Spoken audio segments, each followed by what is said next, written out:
მოგესალმებით ჩემო ძვირფესებო. ეს არის არქიტაროს მოყვარულთათვის და დღეს მინდა გავაკეთე საჯარო გაშლა, რას მოგიტანთ ივლისის თვე პირად ურთიერთობებში. მას ასე წარმოთქვით მხოლოდ და მხოლოდ საკუთარი სახელი და ვნახოთ რა ცვლილებები იქნება პირად ურთიერთობასთან დაკავშირებით. ის ვინც არის უკვე ურთიერთობაში, ვისთანაც არ არსებობს პარტნიორი, ვისთანაც სამკუთხედია განვიხილოთ ესე დეტალურად. რა ცვლილებების მომტანი შეიძლება იყოს ივლისის თვე? შეგახსენებთ, რომ ეს არის საჯარო და რასაკვირველია ყველაზე ერთნაირად არ რეზონირდება, თუმცა საჭირო ინფორმაციას აღმოაჩენთ თქვენთვის. მაშინ ასე დავიწყოთ, ვინ ხართ თქვენ და რა ენერგიებში ხართ?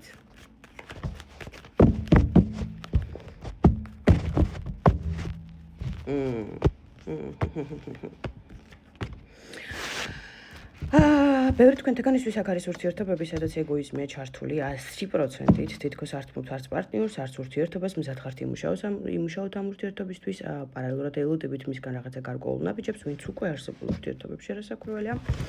და აი მოვიდინებთ რაღაცა საოცარი ემოციების, საოცარი ცვლილებების, ბევრი თქვენთაგანთან სხვათა შორის დადგება ეს მომენტი აუცილებლად, მაგრამ უფრო აგვისტოს დასაწყისის პერიოდია, იმიტომ რომ რუიანები მეორდება და მერვე თვე ფიგურირებს აქ. მზად იქნებით იმუშაოთ აი ამ ურთიერთობებზე იმისთვის, რომ მეტი საინტერესო ენერგიები შემოვიდეს, უფრო გულწრფელი ემოცია იყოს, უფრო ლაღი და საინტერესო აღმოჩნდეს ეს თქვენთვის. ძალიან საოცარი ადამიანები ხართ სხვათა შორის ემოცია, ეგო საკმაოდ ამაღლებული, იცით მზე კაშკაშა, ძალიან ნათელი, ძალიან მხიარული, ძალიან ლამაზი შემიძლია ვთქვა. მამაკაცები უბრალოდ გადაიტანეთ თქვენსკენ და მამაკაცები ლამაზი ვერ იქნებიან და იქნებით საოცრად სექსუალურები. ამიტომ აი აქ არის თითქოს ამაღლებული ეგო. აი ამ განწყობასთან ერთად, აი ამ ემოციების ამაღლებასთან ერთად განწყობაც შესაბამისად და თითქოს ვიზუალური მხარეც საკმაოდ საინტერესოდ იცვლება. უკეთესობისთვის. სხვათა შორის ბევრჯერ მithქვამს, რომ ბედნიერი ხალხს საერთოდ არ ჭირდება მაკიაჟი, იმიტომ რომ ის უკვე იმდენად ლამაზია, მთელი სახე უბწყინოს. ამიტომ დაახლოებით ესეთი სცენარი უნდა განვითარდეს. მზე, სიყვარული ტუზი, ახალი ენერგიების დაბადება, საოცარი ენერგიები ამოკლეთ, აი არ გეგონოთ რომ რამეს ვიგონებთ. მოდი ვნახოთ ეხლა ესეთი რაღაცა.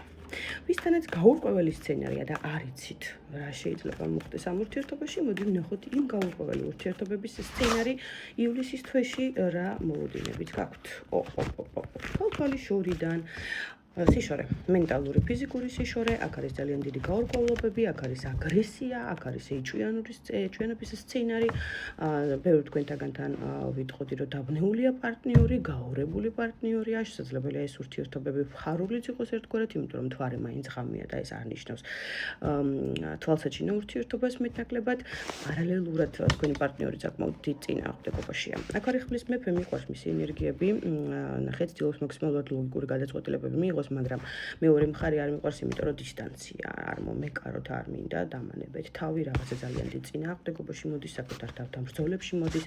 აქ ხდება, ნახეთ, თვალთვალი ერთმანეთის შესაძლებელია თქვენ თვალთვალებთ, ან ის კი თვალთვალებთ, კონტროლი. ინტერნეტ სივრცე, შესაძლებელია პირდაპირ მნიშვნელობით. აი ნახეთ, ცდილობს მაქსიმალურად მოძიებას ურთიერთობის. თუმცა ამ ურთიერთობაში ძალიან დიდი დაბალი ვიბრაციებია, ესე ვიტყოდი, აქ არის აგრესიაც, არ ვიცახი რომ სიძულვილო, უბრალოდ ძალიან დიდი ბრაზი ერთმანეთზე, ტკივილის ენერგია, ვარსკვლავის სამწუხაროდ ნიშნავს სიშორეს, როგორც მენტალურს, ასევე ფიზიკურს, აი რამდენად შეიძლება აქ სცენარი. სხვა კუთხისკენ იყურება აქ ამ სცენარში მამაკაცი სხვათა შორის, აქ არის ღალატის, ტკივილის ენერგია, მისი მხრიდან თუ თქვენი მხრიდან ეს უკვე თქვენ თვითონ განსაზღვრეთ. შესაძლებელია ამ შემთხვევაში თუ კი ეს ფარული ურთიერთობა სამკუთხედიც განვიხილო, იმიტომ რომ ოჯახის ენერგია ამოდის, თუ ის არ არის ქორწინებაში, მაშინ მისი ფესვები, ძირი, დედა, მამა და ასე შემდეგ ჩარევა ხდება მის ცხოვრებაში, პირად ცხოვრებაში. აი რანაირად შეიძლება რომ შეიცვალოს, სამწუხაროდ ეს პაუზა გრძელდება, იმიტომ რომ აი ნახეთ არ მოქმედებს გაწეული მდგომარეობაში. პარტნიორი აქ, რომელიც უდაოდ უმოქმედოა, ძალიან უმოქმედოა, აქ რაღაცაზე გავლენებიც არის მისი მასზე, ნეგატიური ენერგიების სხვათა შორის მინდა გითხრათ, გამიმეორა და ამიტომ ამას აუცილებლად გეტყვით, გავლახმოვანი ყველასთან რასაკვირველია, მაგრამ აქ არიან მსგავსი ენერგიების მატარებლები, ამიტომ რა ვიცი, მიაქციეთ ყურადღება. კარგი, ვისთანაც არ არის პარტნიორი, იქ როგორ შემოტრიალდება სცენარი. ვისთანაც არ არის პარტნიორი.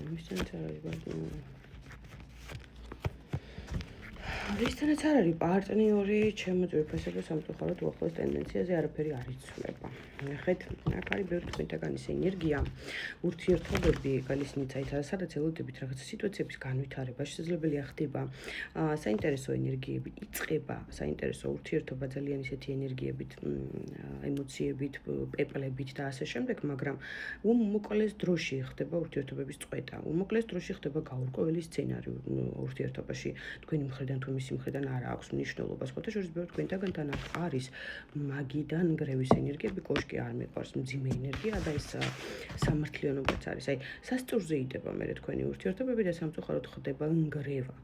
აქ არ მინდა ხოლმე კიდევ ერთხელ თქვა ის, რომ არის აქ რაღაცა ზეგავლენების არეალი, რაც გიქმნით დისკომფორტს და ჩაკეტილობას პირდაპირ ურთიერთობებში, შესაძლებელია მოდიოდეს თქვენი ძველი ქორწინებიდან სხვათა შორის. ძველი ურთიერთობებიდან ვინც უკვე გამოვიარეთ ეს სცენარი.